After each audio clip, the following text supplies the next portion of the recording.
हरिशंकर नामक जड़े कृषक थिला जार शुभम नामक गोटिए बोली पुओ थिला। शुभम बहुत बुद्धिमान थिला। अच्छा बापा गोटे कथा कहिलु 4 गंडा माने केते? बापा 16। बहुत बढ़िया पुओ, तू बड़ हेई निश्चय मोर ना रखिबु। किछि वर्ष बीतीगला। दिने मु कौन कहूथिली कि आम शुभम एबे पाठ पढ़ा छाड़ी चाष बास कले भल हुअंता। नाई नाई जमा नहीं, मो पुओ तो बड़ हेई कलेक्टर हबो। हेले ताको पाठ पढ़ेइबा पई एते टंका आसीबो कोउठु? से कथा मु बुझिबी, निश्चय किछि ना किछि उपाय मिली जिवो। आउ किछि दिन भितरे शुभम ता बापांकु कहे, बापा मते आईएएस इंटरव्यू पाई डकेई छंती। अरे वाह, एबे तो तू निश्चय कलेक्टर हेई जिबु।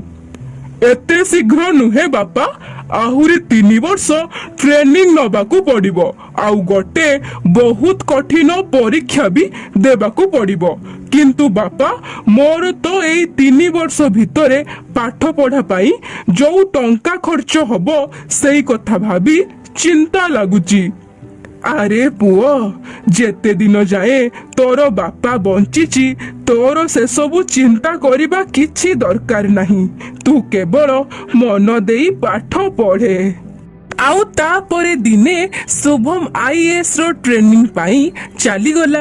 आउ एपटे हरिशंकर एकुटिया चाष बास काम करिबाकू लागिला। दिनकू दिन पुओर पाठ पढ़ा खर्च बढ़िबाकू लागिला। आउ सेइथि पाई हरिशंकर गाँर जमीदारंको जमीरे मजूरिया काम भी आरंभ करिदेला। सबुदिन सकाळू भोररू उठी हरिशंकर प्रथमे निज जमीर काम सारुथिला। आउ तापरे मजूरिया काम पाई बाहरी जाउथिला। एमिति भाबरे दिन सारा कठिन परिश्रम करी से बहुत थकी जाउथिला। दिने जेतेबेले से थकी जाई घरକୁ फेरिला सेतेबेले ता स्त्री कहिला, के जानी तुम मुंडरे को कलेक्टर रो भूत पशिची के जानी निज देह खराब हेला जाए परिश्रम करूछ। से कथा तुमे बुझी पारिबनी मालती। हाँ हाँ, मु कोठी बुझिबी, मु तो किछि भी जानी पारुनी। मु खाली एतिकी बुझिछि जे जेतेबेले पुओ बड़ होई जाए सेतेबेले से ता बापांकर कर्तव्य को निजे करिबा उचित। थाउ मालती, समय आसिले तुमे सबो बुझी पारिबो। हरिशंकर एमिति ही 2 गुणा 3 गुणा परिश्रम करि चलिला। आउ दिनकू दिन तार देह बहुत खराब हेबाकू लागिला। एबे तो से एते दुर्बल हेई जाइथिला जे बिछणारू भी उठी पारु नथिला। एबे तो तुमे शुभम को घर को डाकी नियो। एमिति पाठ पढ़ार लाभ कौन जे जी ठीक समय रे काम रे लागिबनी।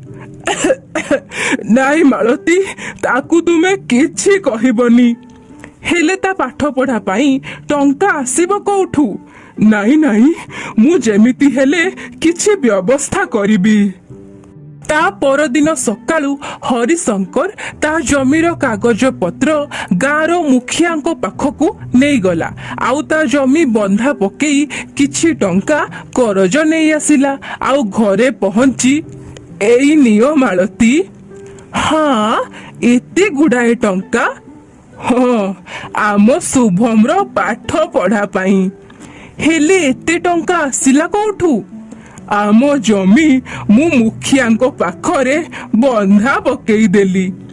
कौन ये कौन कलो तुमे? तुमे चिंता करनी मालती, जेतेबेले आम शुभम कलेक्टर हेई जीवो ना, देखिबो से सबुठारु प्रथमे आम जमी ही मुकुलेइबो। आउ सेपटे शुभम आईएएस रो परीक्षा पास करी जाइथिला। आउ जेमिति से कलेक्टर हेला सबुठारु प्रथमे से घर को गला। निज घर आडकू गोटे नाली बत्ती जळुथिबा गाड़ी आसुथिबार देखी हरिहर कहे, मालती देख, आम कलेक्टर आसीगले। निज कलेक्टर पुओ को गाड़ी रू ओल्हौथिबार देखी हरिशंकर कांदी पकेइला। आउ लुह भिजा आखिरे कहिला, ମାଳତୀ, ମୁଁ ତୁମକୁ କହିଥିଲି ନା ଯେ ଆମ ପୁଅ ନିଶ୍ଚୟ କଲେକ୍ଟର ହବ। ଏବେ ଦେଖିଲ ତ? ହଁ, ତୁମେ ବିଲକୁଲ ଠିକ କହୁଥିଲ। ଶୁଭମ କଲେକ୍ଟର ହେଇ ତା ବାପାଙ୍କର ସ୍ୱପ୍ନକୁ ପୂରା କଲା। ଆଉ କିଛି ମାସ ଭିତରେ ସେ ତାଙ୍କ ଘର ଜମିକୁ ବି ମୁଖିଆଙ୍କ ଠାରୁ ମୁକୁଳେଇ ଆଣିଲା। ଆଉ ନିଜ ଗାଁରେ ତା ବାପାଙ୍କ ନାଁରେ ଗୋଟେ ବିଦ୍ୟାଳୟ ବି ଖୋଲିଲା, ହରିଶଙ୍କର ବିଦ୍ୟାଳୟ। ସେଇ ସ୍କୁଲକୁ ଗାଁର କୁନି କୁନି ଏବଂ ଗରିବ ବର୍ଗର ପିଲାମାନେ ମାଗଣାରେ ପାଠ ପଢିବାକୁ ଆସୁଥିଲେ, ଯେମିତି ତାଙ୍କ ପରିବାରକୁ କେବେ ଋଣରେ ଟଙ୍କା ଆଣିବାକୁ ନ ପଡେ। ତାହେଲେ ଆମେ ଏ କାହାଣୀରୁ ଶିଖିଲୁ କି ମନ ଲଗେଇ ପରିଶ୍ରମ କଲେ ଆମର ସବୁ ସ୍ୱପ୍ନ ପୂରା ହୋଇପାରିବ।